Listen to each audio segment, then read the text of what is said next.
Di tengah lebatnya hutan Kalimantan, suara raungan seekor harimau besar menggema. Raungan itu bukanlah ancaman, melainkan panggilan penuh kasih sayang.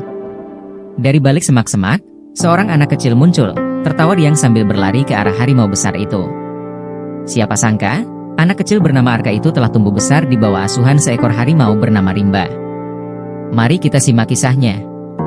Arka ditemukan oleh Rimba saat ia masih bayi, ditinggalkan di bawah pohon besar dalam hujan deras.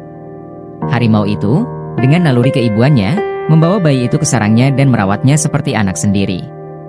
Bertahun-tahun berlalu, Arka hidup berdampingan dengan binatang-binatang liar, belajar tentang hutan, berburu, dan mengenali setiap suara alam.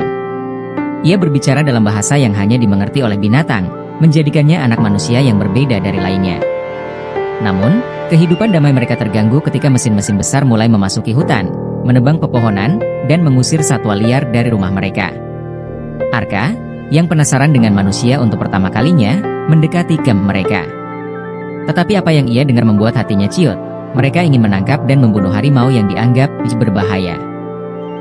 Arka tahu Rimba dalam bahaya, dan ia tak akan membiarkan itu terjadi.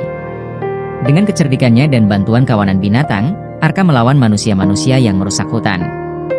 Ia memimpin binatang-binatang untuk melindungi rumah mereka, memasang jebakan alami, dan mengusir para pemburu satu persatu. Ketika Rimba terluka dalam pertempuran terakhir, Arka membuktikan bahwa ia bukan hanya anak kecil, tetapi seorang penjaga hutan sejati. Setelah hutan kembali damai, Arka memutuskan mencari tahu asal-usulnya. Ia menemukan bahwa dirinya adalah anak yatim piatu yang ditinggalkan karena wabah di desanya. Meski mengetahui asal-usulnya, Arka memilih untuk tetap tinggal di hutan bersama Rimba. Ia menjadi penjaga hutan yang dihormati manusia dan binatang, mengajarkan semua orang bahwa alam harus dijaga, bukan dihancurkan. Di bawah bulan purnama, raungan Rimba dan suara tawa Arka menjadi legenda yang terus dikenang, simbol persahabatan antara manusia dan alam. Setelah hutan kembali damai, kehidupan Arka dan Rimba perlahan kembali seperti semula. Namun, ancaman dari dunia luar masih membayangi. Arka menyadari bahwa manusia tidak akan berhenti merambah hutan demi keuntungan. Ia mulai berpikir lebih jauh, bagaimana caranya melindungi hutan tidak hanya dengan kekuatan tetapi juga dengan kecerdasan. Arka menggunakan pengetahuannya tentang tumbuhan dan binatang untuk menciptakan sistem pertahanan alami. Ia mengajari binatang-binatang lain cara mengenali bahaya, memasang jebakan sederhana, dan menjaga perbatasan hutan. Bagi binatang-binatang itu, Arka bukan hanya sekadar anak manusia, tetapi pemimpin mereka. Namun, satu hari, seorang pria tua dari desa mendatangi hutan, berbeda dari para penebang yang biasa datang dengan mesin dan senjata. Pria itu membawa sesuatu yang membuat Arka terkejut. Kalung kecil yang sama persis dengan yang ia kenakan sejak kecil. Pria itu memperkenalkan dirinya sebagai sahabat orang tua Arka yang dulu, dan mengungkapkan bahwa Arka sebenarnya berasal dari sebuah keluarga sederhana yang tinggal di desa dekat hutan. Saat wabah melanda desa, orang tuanya terpaksa meninggalkannya di tepi hutan dengan harapan ada yang menyelamatkan. Pria tua itu meminta Arka kembali ke desa untuk melanjutkan hidup sebagai manusia. Arka ragu. Baginya, hutan adalah rumah, dan Rimba adalah keluarganya. Namun, rasa penasarannya tentang dunia luar mulai tumbuh. Dengan berat hati, ia meninggalkan Rimba untuk sementara waktu dan mengikuti pria tua itu ke desa. Di sana, ia belajar tentang kehidupan manusia, sesuatu yang benar-benar berbeda dari apa yang ia alami di hutan. Ia memahami cara manusia bekerja, berkomunikasi, dan menciptakan teknologi. Tetapi, ia juga melihat sisi gelap manusia, keserakahan dan ketidakhormatan terhadap alam. Hati Arka dipenuhi dilema. Ia tahu ia bisa menjadi jembatan antara dunia manusia dan alam, tetapi ia takut meninggalkan hutan terlalu lama. Setelah beberapa waktu, Arka memutuskan untuk kembali ke hutan, membawa semua pelajaran yang ia dapatkan dari desa. Ia ingin membangun harmoni antara manusia dan alam. Dengan bantuan pria tua yang akhirnya mengerti pentingnya menjaga hutan, Arka mulai menyebarkan pesan kepada para penduduk desa. Ia mengajari mereka cara bercocok tanam tanpa merusak ekosistem, cara menggunakan sumber daya alam secara bijak, dan pentingnya menjaga keseimbangan hutan. Lambat laun, penduduk mulai mendukung Arka, bahkan membantu menjaga hutan dari pemburu dan penebang liar. Hutan Kalimantan menjadi tempat yang aman kembali, tidak hanya untuk binatang, tetapi juga untuk manusia. Arka terus hidup bersama Rimba, membangun dunia di mana manusia dan alam bisa berdampingan. Setiap malam, di bawah sinar bulan, raungan Rimba dan langkah Arka menggema di hutan, menjadi simbol harapan dan harmoni yang terus hidup. Kisah mereka menjadi legenda yang diwariskan dari generasi ke generasi, mengajarkan bahwa cinta dan keberanian mampu melindungi apa yang paling berharga di dunia ini. Meski hutan Kalimantan kembali damai, tantangan baru muncul seiring waktu. Arka menyadari bahwa pesan harmoni yang ia sampaikan belum menyebar luas. Banyak pihak luar yang masih menganggap hutan hanya sebagai sumber kekayaan, tanpa peduli pada kehidupan di dalamnya. Suatu hari, datang kabar bahwa sebuah perusahaan besar berencana membuka tambang di dekat hutan mereka. Arka tahu ini adalah ancaman terbesar yang pernah dihadapi, dan ia tidak bisa menghadapinya sendirian. Dengan tekad kuat, ia memutuskan untuk pergi lebih jauh ke kota, tempat para pemimpin perusahaan itu berada. Perjalanan ke kota menjadi pengalaman yang penuh tantangan. Arka yang selama ini hidup di hutan merasa asing dengan gedung-gedung tinggi, kendaraan yang ramai, dan hiruk-pikuk manusia. Namun, di tengah kebingungannya, ia bertemu seorang jurnalis muda bernama Lira yang tertarik pada ceritanya. Lira merasa bahwa perjuangan Arka layak disebarluaskan. Bersama-sama, mereka mulai mengumpulkan bukti-bukti tentang kerusakan yang akan ditimbulkan oleh tambang tersebut. Dengan bantuan Lira, Arka diberi kesempatan berbicara di hadapan orang-orang penting di kota. Dalam sebuah pertemuan besar, Arka berdiri dengan gugup tetapi penuh keyakinan. Ia menceritakan kehidupan di hutan, bagaimana rimba dan binatang lain menjaga ekosistem tetap seimbang, serta bagaimana kehancuran hutan akan membawa bencana bagi manusia sendiri. Arka menunjukkan bukti bahwa hutan bukan hanya rumah bagi binatang, tetapi juga penyokong kehidupan manusia melalui udara bersih dan sumber air. Kata-kata Arka berhasil menyentuh hati banyak orang. Beberapa pemimpin perusahaan mulai mempertimbangkan ulang rencana mereka, tetapi tidak semua pihak setuju. Sementara itu, di hutan, rimba dan binatang lain menghadapi situasi sulit. Para pekerja tambang sudah mulai membuka jalan ke dalam hutan meskipun izin belum sepenuhnya disetujui. Rimba, dengan naluri pelindungnya, memimpin kawanan binatang untuk melawan, tetapi mereka tidak bisa bertahan lama tanpa bantuan. Arka yang mendengar kabar ini segera kembali ke hutan bersama Lira dan beberapa sukarelawan yang mendukung perjuangannya. Mereka memasang batas-batas alami dan memanfaatkan pengetahuan lokal untuk mencegah mesin-mesin masuk lebih dalam. Akhirnya, perjuangan mereka membuahkan hasil. Berkat tekanan dari masyarakat dan dukungan media yang digerakkan oleh Lira, pemerintah membatalkan izin tambang tersebut. Arka menjadi pahlawan lokal, dihormati tidak hanya di kalangan binatang, tetapi juga manusia. Ia kembali hidup bersama rimba, tetapi kini ia memiliki jaringan luas yang membantu melindungi hutan. Kisah Arka dan rimba menjadi simbol persatuan antara manusia dan alam, mengajarkan dunia bahwa hanya dengan saling menjaga, kehidupan bisa tetap berlanjut.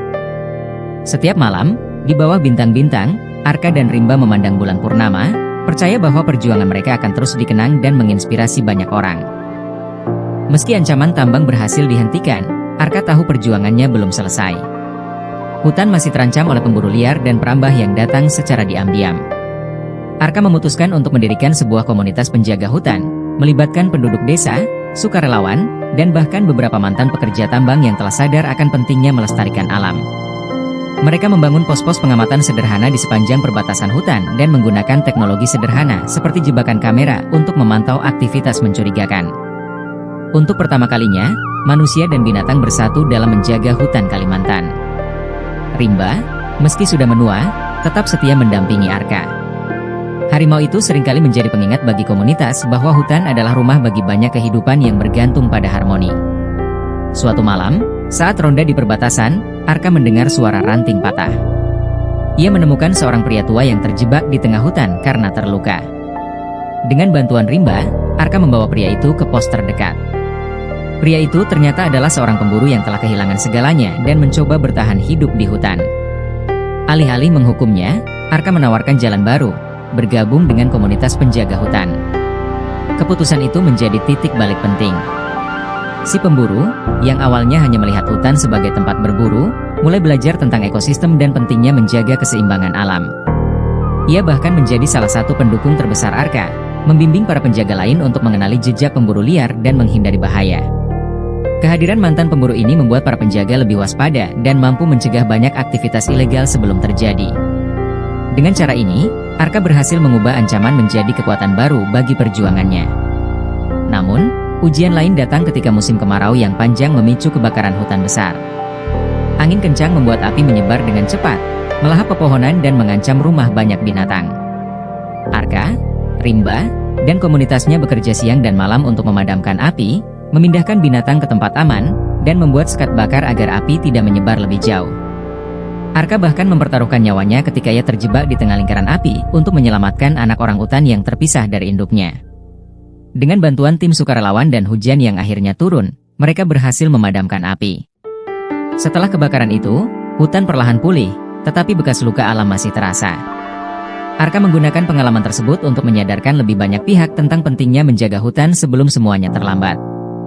Ia mulai bekerja sama dengan organisasi nasional dan internasional untuk menggalang dukungan dan sumber daya, memastikan hutan tetap lestari. Rimba, yang kini mulai tua dan lemah, menjadi simbol abadi perjuangan ini. Di malam terakhirnya, Rimba berbaring di sisi Arka, mengeluarkan raungan lembut ke arah bulan, seolah-olah mengucapkan selamat tinggal. Arka memeluk sahabat sejatinya itu dengan penuh haru, berjanji akan terus menjaga hutan yang telah menjadi rumah mereka berdua. Setelah Rimba pergi, Arka melanjutkan perjuangannya, menjadi penjaga hutan sejati yang mewariskan semangatnya kepada generasi mendatang. Setelah kepergian Rimba, Arka merasa kehilangan yang mendalam. Namun, ia tahu Rimba telah meninggalkan warisan besar, semangat untuk melindungi hutan dan semua kehidupan di dalamnya. Dengan penuh tekad, Arka melanjutkan perjuangannya, kali ini dengan visi yang lebih besar. Ia mulai mengedukasi anak-anak desa tentang pentingnya melestarikan alam, menciptakan kebun belajar di perbatasan hutan, dan mengajarkan mereka bagaimana hidup berdampingan dengan alam tanpa merusaknya. Anak-anak ini tumbuh dengan rasa cinta pada hutan, menjadi generasi baru yang sadar akan pentingnya menjaga lingkungan. Sementara itu, Arka terus memperluas pengaruhnya. Ia memanfaatkan teknologi modern untuk mendokumentasikan kehidupan liar di hutan dan menyebarkannya melalui media sosial. Video-video tentang keindahan hutan Kalimantan, perjuangan binatang, dan kisah heroik seperti miliknya menarik perhatian dunia. Dukungan datang dari berbagai penjuru, mulai dari organisasi lingkungan hingga masyarakat umum. Dengan dana yang terkumpul, Arka mendirikan sebuah pusat konservasi hutan, tempat orang bisa belajar, berkontribusi, dan bahkan tinggal sementara untuk merasakan kehidupan hutan. Namun, ancaman modern seperti perubahan iklim dan deforestasi besar-besaran tetap menjadi tantangan. Ketika sebuah perusahaan besar kembali mencoba membeli tanah hutan untuk industri, Arka memimpin protes damai bersama masyarakat lokal dan internasional. Kali ini, ia bukan hanya seorang anak hutan, ia adalah simbol perlawanan terhadap keserakahan. Upayanya membuahkan hasil. Pemerintah akhirnya mengesahkan undang-undang baru yang melindungi hutan Kalimantan sebagai kawasan konservasi permanen. Itu adalah kemenangan besar, bukan hanya bagi Arka, tetapi bagi seluruh ekosistem yang ia perjuangkan. Seiring bertambahnya usia, Arka menyerahkan tanggung jawab operasional pusat konservasi kepada generasi muda yang telah ia bimbing. Namun, ia tetap tinggal di hutan, hidup sederhana seperti dulu, menyatu dengan alam yang telah menjadi rumahnya. Malam-malamnya dihabiskan memandang bulan purnama, mengenang Rimba dan semua perjuangan yang telah mereka lalui. Kini, hutan Kalimantan tetap hijau dan damai, menjadi bukti bahwa upaya kecil yang tulus dapat menghasilkan perubahan besar. Kisah Arka mengajarkan kita bahwa hubungan antara manusia dan alam harus saling menjaga, bukan saling merusak. Di zaman modern ini, di mana teknologi seringkali memisahkan kita dari alam, penting untuk mengingat bahwa kehidupan kita bergantung pada keseimbangan ekosistem. Dengan kerjasama, kesadaran, dan cinta terhadap lingkungan, kita bisa menjaga bumi tetap lestari bagi generasi mendatang. Hutan bukan hanya milik binatang atau orang-orang yang tinggal di sekitarnya, tetapi tanggung jawab kita semua. Karena, seperti kata Arka, jika kita melindungi alam, alam akan melindungi kita.